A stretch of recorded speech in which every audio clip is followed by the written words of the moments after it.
Welcome back to Reading Bear. Today, we will take a look at some new revenge stories. And if you enjoyed my content, please don't forget to subscribe to my channel and post some bear emojis in the comments. Let's go! First one is titled, No New Windows for You Today. I used to live in an awful place. High crime, drug dealing, drug taking, alcoholics, there were regular fights, robberies, it was a really rough notorious street and quite unsafe.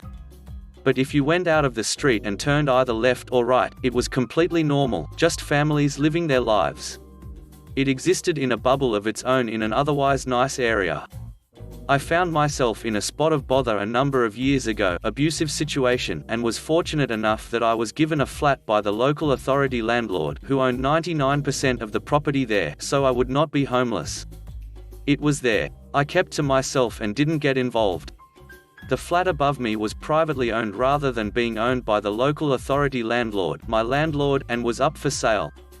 In comes an older Karen. She knocked on my front door and announced I had to give her permission to use my back garden for her and her visiting family because the estate agents told her my garden was hers as well.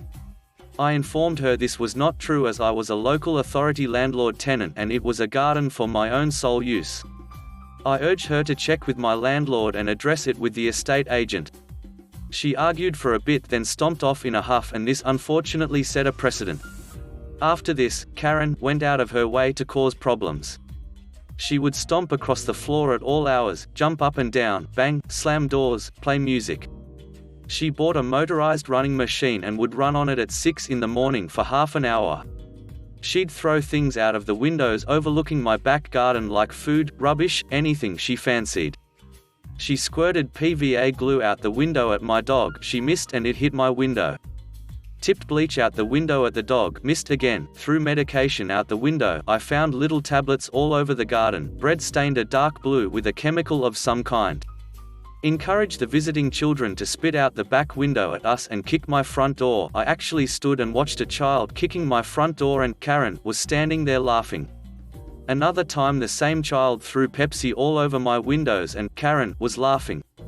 She would generally spread lies about me to the neighbors and she knew how to turn on the tears to get people to believe her. I just ignored them all and kept to myself. I reported her to my landlord, but this just made things worse. She would then go to all the neighbors and tell them what I'd done to her and how she was a victim of me. After several years of this behavior, it had got to the point where I was no longer able to go out of my front door because of her and her friend neighbors. She'd give money and food to congregating there and being threatening towards me. So I was using my back gate to come and go. I wore a camera discreetly for my own safety. I had security cameras up in my flat and all instances of abuse and harassment, and things being thrown out the windows, were caught on camera and sent to the police and my landlord, which they noted and did not action at my request. Unfortunately, it was now at the point where speaking to her did nothing and I was in this awful position. In the beginning I had tried to speak to Karen about things and she'd said that she could do whatever she liked in her own home and then it would escalate and the other neighbors, who were her friends, would join in. Then one day I had a note pushed through my door, from Karen. She wants to get her windows replaced, there's nothing wrong with them. She just wants special windows that open wider and reverse so she can clean them because they overlook my back garden and she has no access. The thing is that even though she had bought her flat, the outside of the building belonged to the local authority landlord which she leased from them. So she needed their permission to make changes and they were a holes about permissions, like literally every I dotted and T crossed. The note stated that Karen had their written permission to replace the windows but needed access via my back garden to erect scaffolding to replace them. I thought this didn't sound right as this was the first I'd heard about it and I was sure my landlord would have spoken to me before giving Karen permission. So I rang my landlord. Karen did not have permission, hadn't even applied for permission but had gone ahead and paid money and had these new windows measured. She was asking for access to my garden for 3 days. She wanted my gate unlocked and open for all these people to come into my garden as they pleased to replace her windows. After my landlord ringing her to say she'd been found out, Karen ended up having to fill in all the paperwork for my landlord. Karen, actually thought she was going to go ahead without having to get permission and I'd let her do it without checking, which I could have done. I hate bureaucracy at the best of times and know from experience at how anally retentive my landlord is. And had she been a nicer person I would have just agreed to it on the quiet, and then if it ever came up with my landlord I would have said, Karen told me she had permission and she can take the consequences of it. However, I'd spent years living like a prisoner, living with all this stress, upset and anxiety had really taken a toll on me, and now Karen wanted something from me. Absolutely not. As I now used my back door and back gate as my primary entrance and I had been subjected to years of abuse from this woman and her friends, with a good paper and video trail, I did the proper thing and voiced my concerns to my landlord, and asked my landlord to do a risk assessment. It was determined that because I needed unrestricted access to the primary entrance myself at all times, that any scaffolding could be a hazard to myself and anyone coming onto my property. I had recently paid for patio gravel and grass and had the garden landscaped, so any scaffolding and resulting trades people could cause damage to my property. And given the fact that Karen had previously broken something of mine outside and that she laughed in my face when she was asked to replace it, we knew that it would be unlikely anything broken would get replaced by her.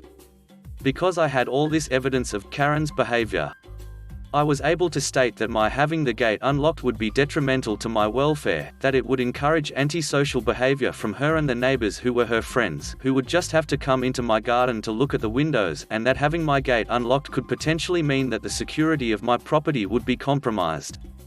I had a 7-foot-high fence all around my garden so someone could be there for as long as they needed undisturbed to gain entry to my flat. We also decided that Karen having windows that open wider would exacerbate the antisocial behavior I was already subjected to, as who knows what she would throw out next if she had a bigger gap to do so. The list literally went on and was more than enough to nail the coffin shut and have some extra nails. So Karen didn't get her windows replaced and lost a few £1,000s in the process, and it was all my fault. Yep, it was petty. Cue more abuse from Karen and her friends. Then my landlord moved me to another one of their properties in the countryside, which is much nicer, and my neighbors are amazing. Next one is titled, Deny You Hit My Car? I'll Find You. We were living in London and I had a little Mini that was always parked on the street outside our apartment.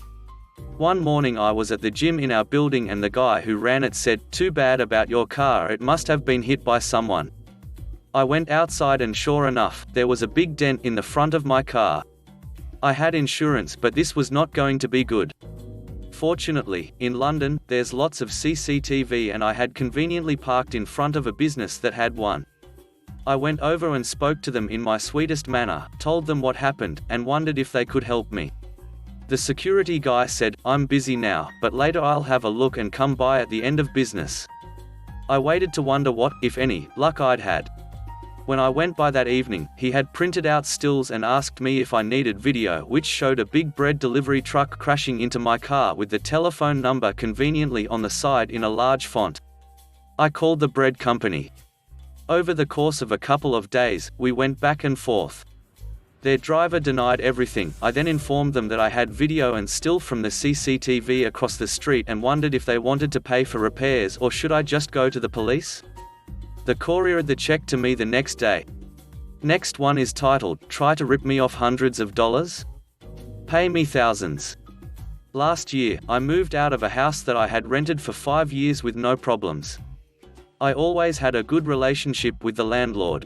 There are 2 relevant bits of background to this story. In the UK where I lived, the standard practice when renting a house is to sign a tenancy agreement for a year.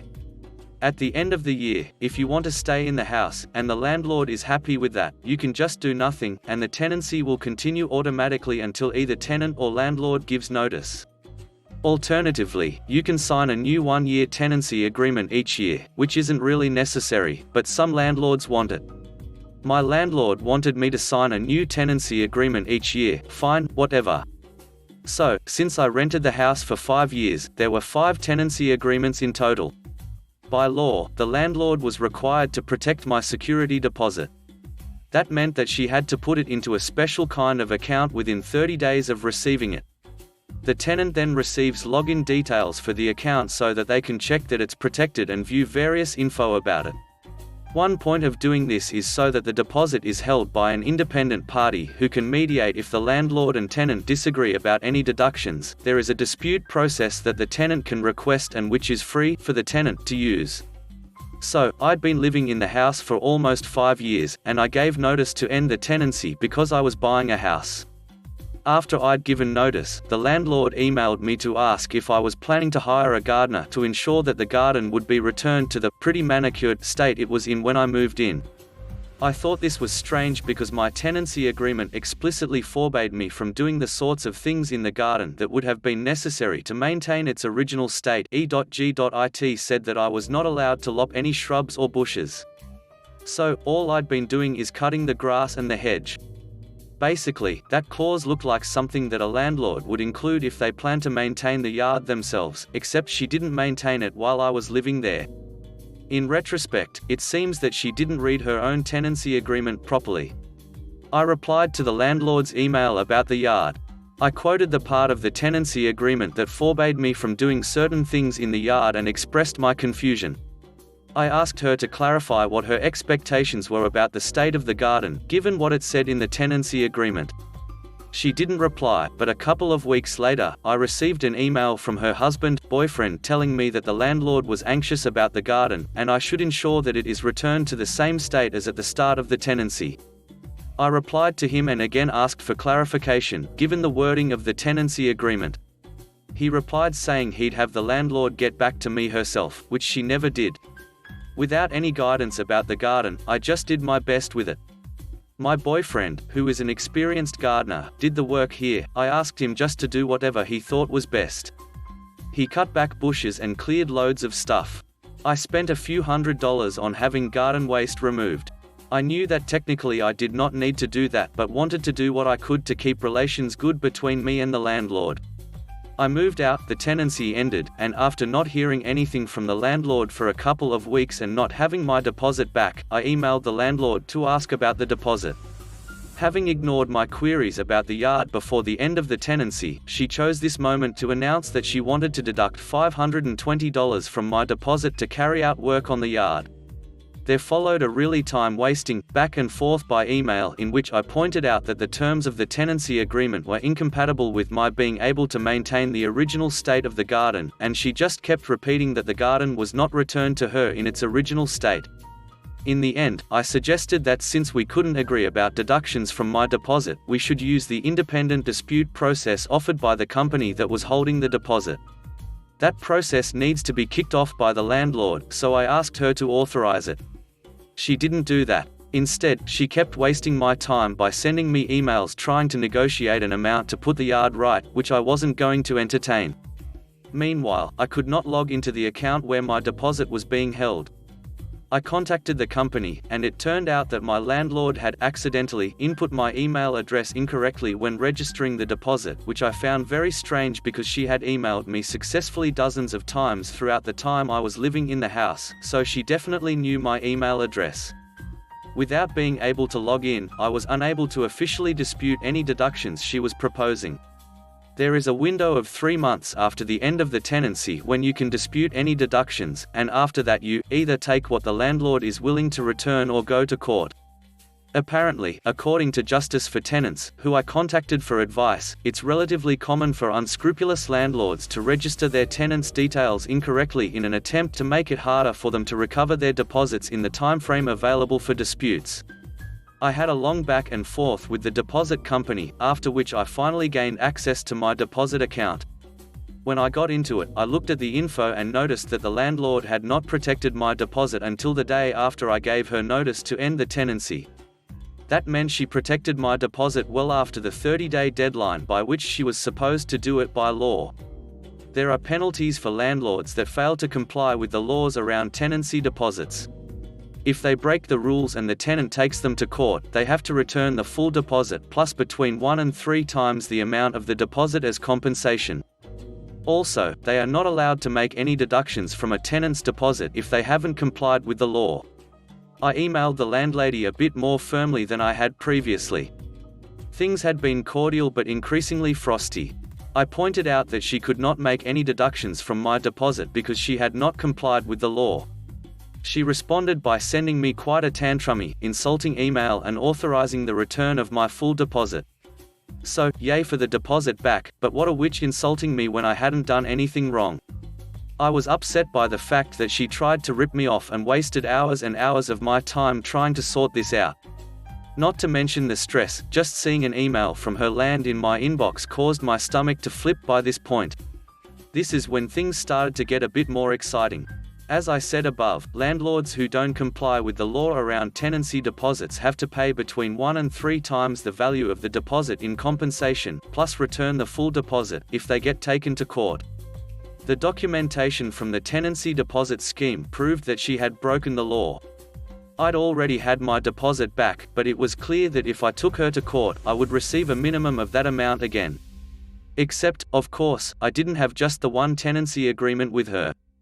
As I already mentioned, she had insisted on my signing a new tenancy agreement every year. So, I'd had 5 tenancy agreements in total. I spent a few hours checking the law and going through old emails and documentation, and it turned out that she had failed to protect my deposit correctly in all of the 5 tenancies I had with her. I had a ton of documentation to prove that. That meant that, if I took her to court, I stood to receive a minimum of not 1 but 5 times the amount of my original deposit, over $8,400. It would cost me a couple of $100s to take her to court, and I was 100% willing to do that. In fact, at this point, I was relishing that prospect. In order to take her to court, I first had to send her a letter before action, in which I set out my complaint against her and gave her an opportunity to make an offer to avoid going to court. I had a barrister friend who was helping me out at this point with advice for free. The landlord replied to my letter quite dismissively, basically saying that it was, clearly, just an admin error that caused her to fail to protect my deposit correctly every year for 5 years and accusing me of being motivated by a windfall. I replied by email, correcting her various mistaken assumptions and repeating the need for her to make an offer in order to avoid court. After a while, she replied and offered me $5,200. I told her that the minimum I would accept was a little over $8,400. I forget the exact figure, since that was the minimum I would stand to get in court. She agreed, with certain conditions attached, perhaps conditions that she thought I might not be able to fulfill, things like sending her copies of all the documentation relating to the deposit for previous year's tenancies, but which I was able to do immediately. When the money landed in my bank account, I emailed her to explain that I would have dropped my complaint against her immediately had she at any point offered a sincere apology, which was true at least up until that final email where she insulted me. I also said that I hoped she would deal more fairly and reasonably with future tenants. She didn't reply. I hope that I will never again be a tenant, but having spent many years being ducked around by shitty landlords and letting agents, it was satisfying to end my renting days with such a satisfying and profitable middle finger. Last one is titled, "Want to make my job more difficult? I'll make your game impossible." I work as a security guard at a retirement home in a shifty part of town. Not much happens as a result of me being here and being on top of who is in our parking lots. One day, months ago, as the hype of a new update to Pokemon Go was at its peak, I start seeing unfamiliar cars parking in our parking lot due to the fact that our property has a gym and a Pokestop on it. I go to each car and more times than not I see a phone in their hand. I tell each one they can finish up, but please do not come back as they are trespassing. Most nicely agree, some leave immediately in a huff, and 2 questions, why not? Our subject was one of the 2. He looked the part of a typically entitled dude and drove what looks like a blue Hyundai i10. He argued why not, and I calmly explained because this is private property and I don't want to explain to my boss why I'm allowing some guy to trespass on the property just to play some phone app. He leaves in a huff. I see him the next day and the next. Now, I had played Pokemon Go for about 2 months when it first came out and had about a level 14 profile. And I figured that I'd just start kicking him off the gym as soon as he takes it over. That didn't quite work. He was a level 32 and his Pokemon wrecked mine. So I started to do some research and I looked into how to get stronger Pokemon. I read about IVs and I also read about geo-spoofing. So that's what I did. I sent my account to the busiest Pokemon Go locations and acquired items and strong Pokemon Go over the course of 2 months. Now comes the day of reckoning. I've seen this blue Hyundai jerk every night for 2 months drive into our parking lot, and with each warning, he would just come back again. So now after 2 months of casually hunting and training, the day has come. With an account now at level 29 and a superpowered SSS, and a ranking squad, it's time to kick him off as soon as he takes over the gym, and that's what I did. He started showing up less, and one of the days he would take over the gym, leave to take another gym down the street, and come back to try and retake the gym I took. After that day I started to geo-spoof to every gym he would take just to kick him off. I wouldn't even occupy the gyms that if kick him off, only the one at my work. After about a month of him showing up less and less, I think he has finally given up on the game. I haven't seen him at my work or at any gym locations in our city in over 2 weeks. I think I've ruined the game for him. Thanks for listening.